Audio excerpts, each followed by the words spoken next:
Partons à la rencontre de la boucherie Gigandet à Grand-Villard. Christophe Gigandet est un formateur dans l'âme. Regardez.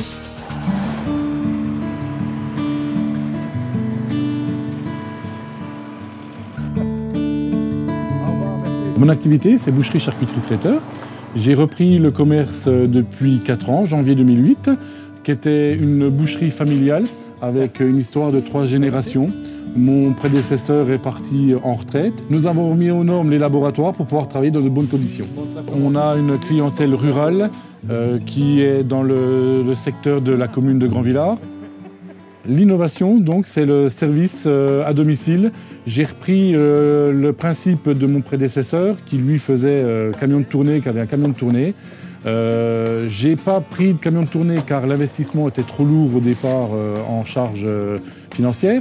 Donc, nous sommes partis sur un moyen de communication relationnelle téléphonique que ma femme fait tous les mercredis matins et le jeudi matin, elle va livrer. On propose tout ce qu'il y a dans la boucherie, que ce soit de la charcuterie, de la boucherie, des plats traiteurs, de l'épicerie, du fromage, de la crèmerie, des vins et autres. Tout ce qu'on peut proposer, on le propose. J'ai 2 apprentis. Avec les apprentis, ça se passe très bien. J'ai un relationnel assez jeune, donc on arrive à leur inculquer la notion de respect, la notion de travail. Et tout ça dans une bonne ambiance en essayant de leur apprendre les ficelles du métier le plus tôt possible. Je pense que je suis formateur dans l'âme et que le taux de réussite pour l'instant, en l'espace de 4 ans, est de 100%. Car j'ai déjà eu 3 apprentis, dont 2 qui ont déjà eu le CAP et un qui est en extension charcuterie traiteur, plus un petit jeune qui est en 2e année de boucherie.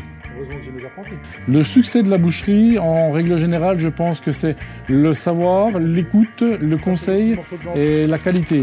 La mise en place des produits Label Rouge dont j'ai mis en début d'année passée sur le porc, le bœuf, l'agneau.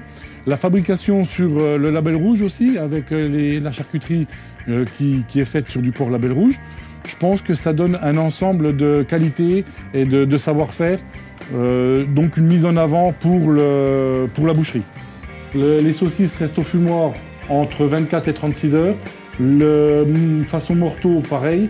Après, tout ce qui est lard paysan, lard fumé, ça reste plus longtemps au fumoir. Comme je dis toujours, je sais faire que ça. Donc autant le faire comme il faut. Alors quand j'ai appris que j'avais obtenu le prix, j'ai eu une grande satisfaction, un peu surpris aussi. Les projets pour demain, c'est refaire le magasin, éventuellement peut-être continuer dans la boucherie, mais avec un deuxième magasin, deuxième succursale, éventuellement un camion de tournée. Mais bon, on verra par l'avenir, moyennant finance.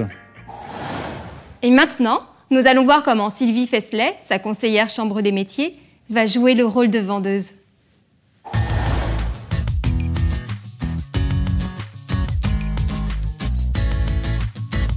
Madame Fesselet, maintenant à votre tour, un petit tablier. Je vais vous demander de participer un petit peu à la vie de la société. Voilà. Donc, vous allez me mettre les pâtisseries traiteurs sur plat pour apporter au magasin. Les pâtisseries traiteurs, j'ai fait comme j'ai pu, il y en avait beaucoup quand même. Ah qu'est-ce que c'est ce boulot? Comment qu'on présente ça? Ah non. Ah non, heureusement qu'elles ne sont pas tombées. Regardez, je vais vous montrer. Pour que ça soit joli à la présentation, il faut les mettre comme ça. Ah oui. Parce qu'autrement, les gens ne les voient pas. Alors, on les met en vitrine. On les met en vitrine comme ceci. Voilà. Je peux vous proposer un contrat si vous voulez, Madame Fesselet. Pourquoi pas? Tiens, je vais y réfléchir. Ouais. Ça me plaît bien. Je compte sur vous. En plus. À bientôt. À bientôt. Merci.